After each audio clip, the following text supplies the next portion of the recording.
renting this place? No, I booked it a month ago. Are you sure you have the right place? God.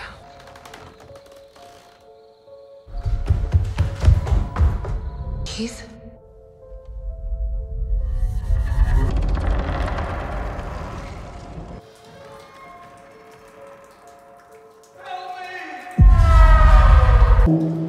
Keith!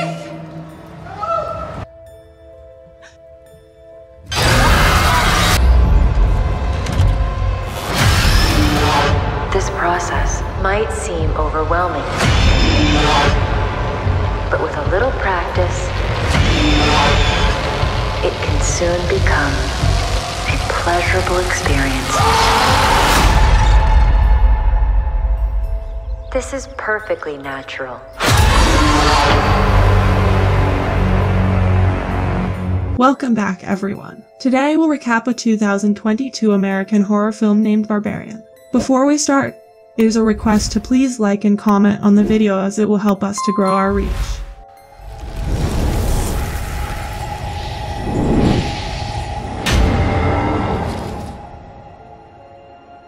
The film opens on a stormy night, and we see Tess Marshall arrives at an Airbnb that she booked at 467 Barbary Street.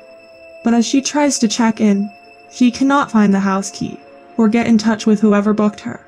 Before she leaves, she sees a light turn on in the house, and she rings the bell. A man named 𝐀𝐄𝐏 answers, and he says he booked the house as well on HomeAway. Since they cannot reach the bookers, Keith invites Tess to stay while they try to get things sorted. Tess tries to book a hotel online, but Keith comes there and tells her that there is a huge convention in the town, so she will not be able to get a room tonight. He says they can both stay here tonight and the next morning they will get things sorted. Tess agrees to this, and after she gets freshened up, Keith invites her to share a bottle of wine. She asks him to go ahead, and Keith asks her what brings her to the town. She explains that she is meeting with a documentary filmmaker named Catherine James for a job interview. Keith says he has seen her last film Blue Easy, about the makeshift brass band, despite Tess thinking nobody else would have seen it. They bond for a bit before going to bed. Now during the night, Tess wakes up to the sound of screeching, and then she overhears Keith gasping in his sleep, likely due to night terrors. She goes to him and tries to wake him up, but ends up startling both of them. She says her door was open and she hears him making noises, but Keith denies anything is wrong. She wakes up the next day, and while leaving for the interview, she finds a note on the table, and when she steps out of the house, she is surprised to see that all the other houses surrounding the Airbnb seem abandoned and dilapidated. She then meets Catherine at the restaurant. Everything goes well until Tess mentions where she is staying, and Catherine tells her she shouldn't be there. Tess says she couldn't find a place anywhere else and has a roommate with her, to which Catherine asks her to be careful. She then leaves saying she will call her tomorrow. Now when Tess returns to the house, a man named Andre runs after her and tells her to get out of the house. Tess gets spooked by this, and calls the police to send help, but they say they don't have any available units at the moment. She then goes to the washroom and calms herself down, and notices that there is no toilet paper there. Now while searching for the paper, she ends up going down toward the basement. But when she is coming out, the door gets locked, and she left her phone on the kitchen table. She then finds a rope attached to the wall, and when she pulls it out, a secret entrance to a tunnel opens up. Despite some initial hesitance, she goes into the tunnel for a little bit, and comes across a room with a bed, a camera, and a bloody handprint on the wall. She runs back to the basement and suddenly someone knocks on the door, causing her to freak out. She sees Keith outside, so she gets him to help get her out. Tess explains to Keith what she saw and says they need to get out of there. Keith calms her down and tries to reassure her that there is nothing serious down there, so he goes to check it out. After a while, Tess goes looking for Keith, and as she walks down the staircase, the door starts getting shut, but she stops it. She then places a chair there, and when she comes back downstairs, she finds another door and a staircase going further down. She hears Keith screaming and calling for help.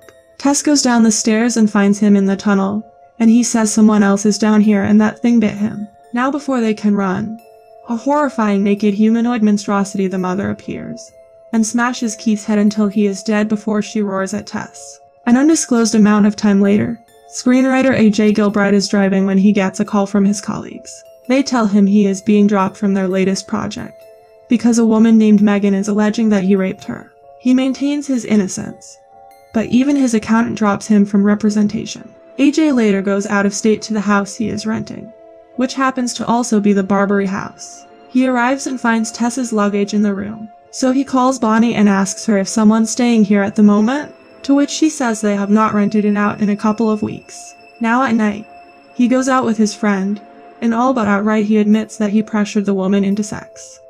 The next day, he goes to the basement and asks if somebody there, and only then he hears a thud sound from downstairs. He grabs a knife from the kitchen and a torch, and goes into the basement to investigate. He also finds that rope attached to the wall that opens the way to the secret room. He comes back upstairs and searches can underground rooms be listed as square footage when selling home. He then goes back to the basement and starts measuring the room, and only then he finds the stairs going further down. He goes to that tunnel and starts measuring it as well, but only then he hears some voices following, which he goes to a room and sees a mother breastfeeding a baby on a TV. Suddenly someone pulls his measuring tape and he starts running in fear.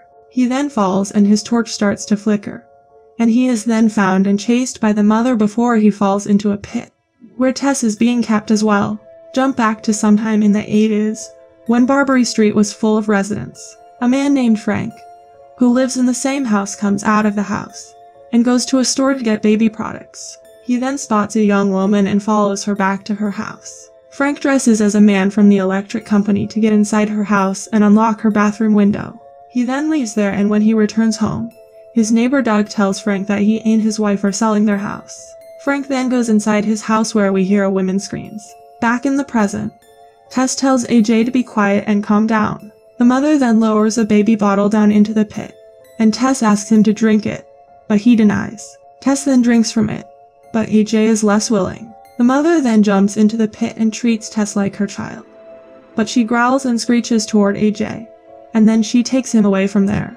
The mother then brings him to that room, where she forces him to breastfeed off her. Tess managed to climb out of the pit and begin to make their way out, but her foot gets on the measuring tape.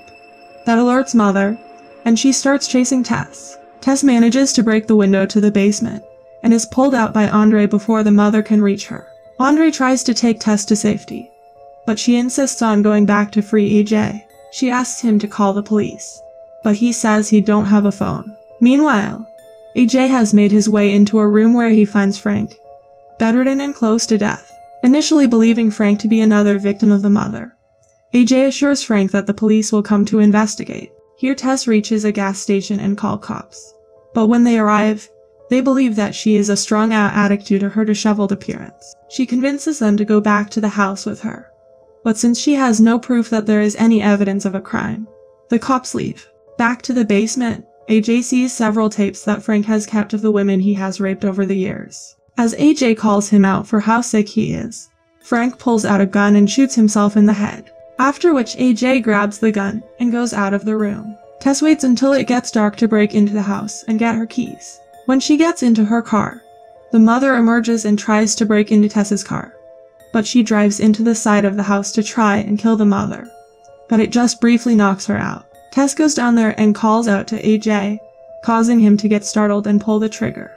Tess is shot in the abdomen, but AJ helps her get out of the house. When they get outside, Tess sees that the mother is not where she originally was. She tells AJ she knows where they can run to.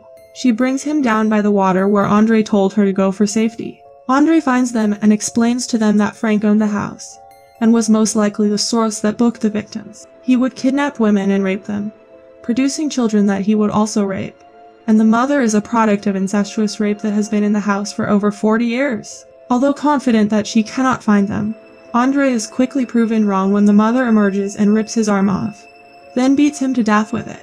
Tess and AJ run for safety and make their way up a water tower. AJ accidentally drops the gun just as the mother starts catching up to them. He thinks he can redeem himself and save both of them, so he grabs Tess and throws her off the tower. Knowing the mother will instinctively go after her baby, he then runs down and sees the mother seemingly dead. Just as he tries to justify his actions to Tess, the mother springs back up and gouges his eyes out with her thumbs before cracking his head in two. The mother then crawls over to nurture Tess, who grabs the gun. She has a slight look of remorse on her face before she pulls the trigger. Tess then gets up and walks out of the area to get medical attention, and the movie ends here. Please like and subscribe to my channel and click the bell icon never to miss new video updates. Thanks for watching!